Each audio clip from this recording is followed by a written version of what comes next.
We're in pursuit of a creature commonly called Josh. His recent wild behavior suggests excitement over Disney's Animal Kingdom theme park. And with a McDonald's Happy Meal, your kids can collect 12 cool creatures, celebrating Disney's most adventurous theme park ever.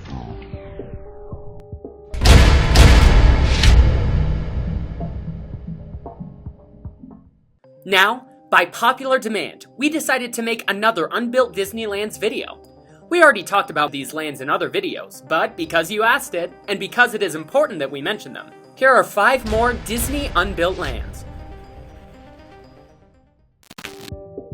Indiana Jones and the Lost Expedition, Disneyland. Now dare to cross forbidden boundaries to the ultimate adventure. Come on!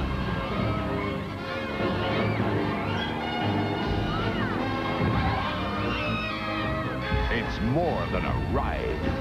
It's real.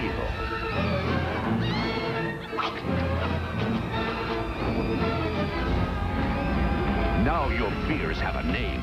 The Indiana Jones Adventure, new at Disneyland. After the success of Captain EO and Star Tours, Imagineers were asked to create a new, groundbreaking ride based on Lucas's wildly successful Indiana Jones series. And Imagineers came up with something far greater than just a ride. They planned a radical transformation to Adventureland. Indiana Jones and the Lost Expedition would have been an expansion to Adventureland where guests would enter a mythical temple and travel amongst caverns to find 2 rides inside. Guests would get to choose the experience they would like to ride. The first ride would be an enhanced motion vehicle attraction, kind of like the one we have now in Indiana Jones Adventure. Guests would follow the route into the motor pool, where they would climb aboard the vehicles that would take them deep inside the mythological temple to help Indiana Jones in his quest of the Golden Shrine. It would have gone through Indy's most famous escapades, like his close encounter with the huge rolling boulder. The second ride would be more of a thrill, having a minecart roller coaster, similar to the scene in Indiana Jones and the Temple of Doom, where rickety, rusted minecarts whiz along volcanic chasms. Guests would have hiked uphill to an old abandoned mineshaft that would be the loading station and enjoy a thrilling indoor coaster. And that's not all. 2 other existing attractions would have been incorporated into this new ride. After being amazed by the backside of water, guests riding the Jungle Cruise would have gone right into a flooded cavern inside the newly built River Temple, allowing them to catch a glimpse of a sacrificial altar. There they would have braved many of the same booby traps that Indy already snuck past before emerging from the caves, back into the relative safety of the jungle. But before going back into the jungle, the boats would have passed under a new bridge where the Disneyland Railroad would have passed through. Yep, Disneyland's steam trains would have also gone right through this new show building, where they would have given guests a glimpse of the giant rolling ball sequence from the Jeep Expedition, and the volcanic cavern from the minecart attraction. Why wasn't this built? Well, in the 1980s, there were many new attractions being planned for the parks, and Splash Mountain was one of them. And not only would Splash Mountain provide a much-needed water attraction for Disneyland, but also, animatronics from the recently closed America Sing show could be reused in this new ride, saving a lot of time and money. So Splash won at the end, and Indiana Jones and the Lost Expedition was cancelled. Thankfully, years later, Indiana Jones Adventure was opened, and Indy came to the park.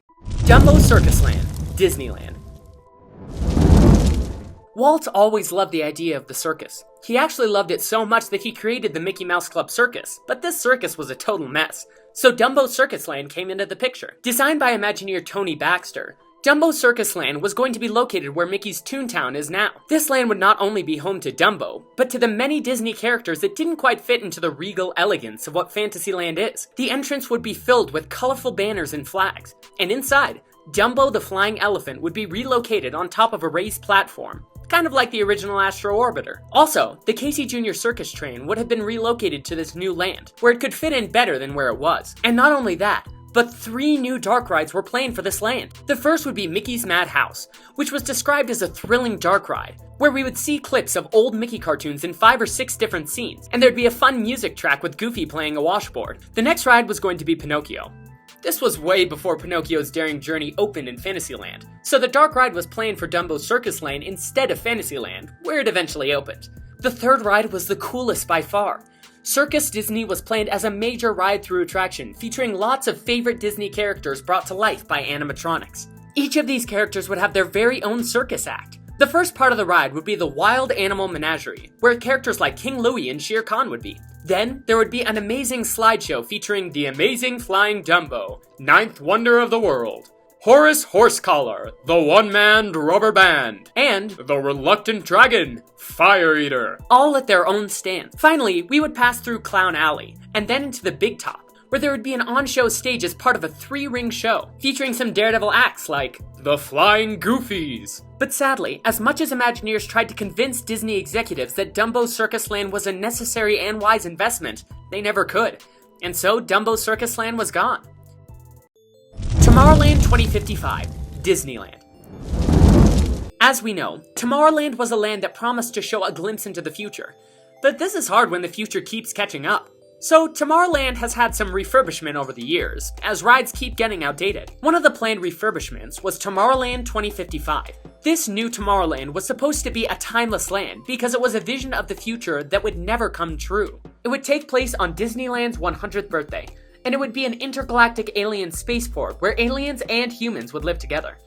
Of course, the land would keep some old attractions, like Space Mountain and Star Tours, Space Mountain having some slight changes so it could be themed more consistently with the rest of the land's continuity, as an Earth base for a space station.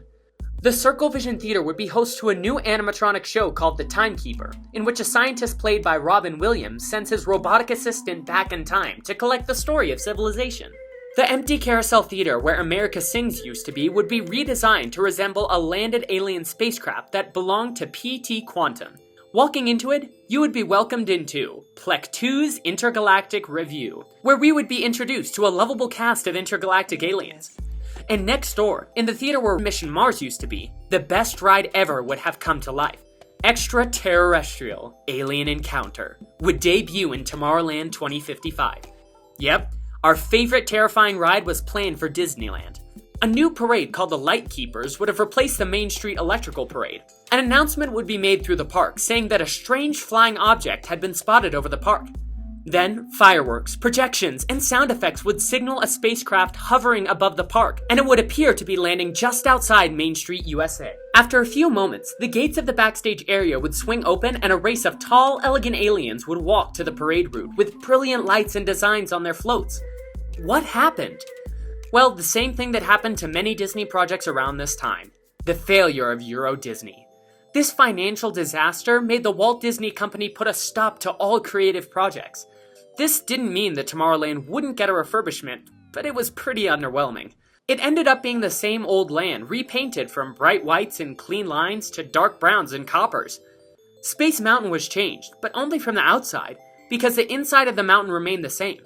The Carousel Theater that was supposed to become Plek 2's Intergalactic Review became Innovations. The old Mission to Mars building that was supposed to become Alien Encounter became none other than Red Rocket's Pizza Port. And the People Mover became Rocket Rods. And we all know how we feel about Rocket Rods. Thankfully, after a while, Tomorrowland began to transition back towards its roots, but that doesn't mean it's not in urgent need for a new refurbishment. Port Disney, Disneyland. In 1990, Port Disney was announced by the Disney Company. This resort would feature an ocean-themed amusement park, marinas, a cruise ship port, retail and dining areas, and multiple hotels. Though the entirety of Port Disney was an ambitious plan, nothing was more extravagant than its park themed to the sea itself, Disney Sea. The focal point of the park would be Oceana, a 2-story aquarium designed to look like rising bubbles. Inside, guests could visit different areas representing sea life from different habitats and ecosystems around the globe. Special demonstrations and experiments would also be available for guests to experience. There would be a future research center, where guests could interact with the nation's top marine biologists to learn more about the ocean, and enjoy a simulator ride that explored the jobs of deep-sea divers. Mysterious Island, an area run by pirates, took guests into the depths of the ocean to discover Atlantis, and winding through the lava's caverns of an active volcano in 2 of their e-ticket rides. Heroes Harbor was accessible through Aqua Labyrinth, a maze with walls made of water. Once guests passed through the maze, they would find rides based on the legends of Sinbad, Ulysses, and other fabled adventures of the past. Venture Reefs would take guests through a Grecian village, an Asian floating market, and a Caribbean lagoon. These areas would allow guests to take a dip in the water to swim, snorkel, and if they were brave enough, cage dive with sharks. So what happened? Well, the city was opposed to the idea of Disney moving into town. Residents were worried that local roads couldn't accommodate a large influx of traffic, and having a massive resort in town would surely drive up the cost of living as well. And also, the California Coastal Commission fought hard against Disney using 250 acres of open coastal water to build their resort on. The environmental impact would take a toll on the shoreline, an area Disney Sea was supposed to be celebrating.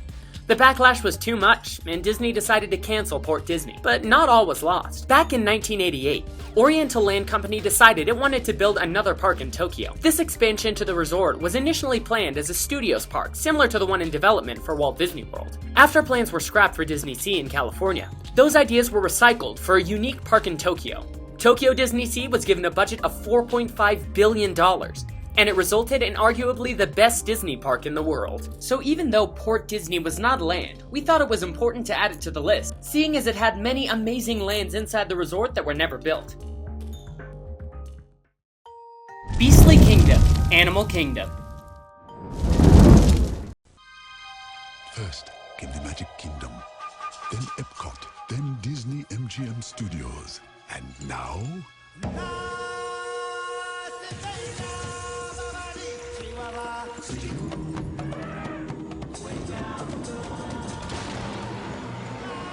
Introducing the most adventurous Walt Disney World theme park ever. Disney's Animal Kingdom. The imagination of Disney gone wild. When Animal Kingdom was being created, it was going to feature animals from the present day, but also from millions of years ago, and even some mythical creatures. In this land, guests would get to see unicorns, dragons, mermaids, and lots of other creatures that they would not get to see in real life. Beastly Kingdom was separated into two sections, the good and the evil side, and in all, there would be 3 main attractions. The good side would have been full of good creatures, and would feature 2 out of the 3 main attractions. The first would be called Fantasia Gardens. This ride would have been inspired by Disney's animated classic Fantasia, with a gentle musical boat ride that took you through the animal scenes of the movie, like the crocodiles and hippos from Dance of the Hours, and even the Pegasus, fawns, and centaurs from Beethoven's Pastoral. The second ride would be Quest of the Unicorn, and it was going to be an amazing mythological maze that led to the grotto where the unicorn lived. The unicorn would sit quietly watching the guests and giving mysterious messages about the journey of life. On the evil side, there was a medieval village of cold stone pubs and thatched roof markets overseen by a sinister castle tower that would be home to the land's main attraction, Dragon's Tower. The basic story of the attraction was that there was a great evil fairy tale dragon that ravaged this medieval castle long ago, and he still lived deep in the castle, in the huge treasure chamber, guarding the treasure. There was a band of bats that were also in the castle, and they wanted to get the treasure from the dragon, so they armed themselves with all kinds of old weaponry and other things they found there, and went on a mission to attack the dragon. And so, these bats would take guests along to help them get the treasure. This sounded amazing, so what happened? It was first postponed due to the costs of having live animals in the park. Michael Eisner chose to build Dinoland USA over Beastly Kingdom, so Camp Mini Mickey was created for that area. Imagineers kept hopeful that the land would become a reality, but it kept being postponed and postponed. And for this and many other reasons, Beastly Kingdom was never built. But then, in 2011, Pandora, the world of Avatar, was announced and built on the site that would have been Beastly Kingdom. If you guys want to learn a little more about these lands, go check out our Dystopia videos, where you will find more info about this. We would like to thank you for all your comments and support. We're so happy to see how this community is growing and becoming stronger. We love you guys. See you next week.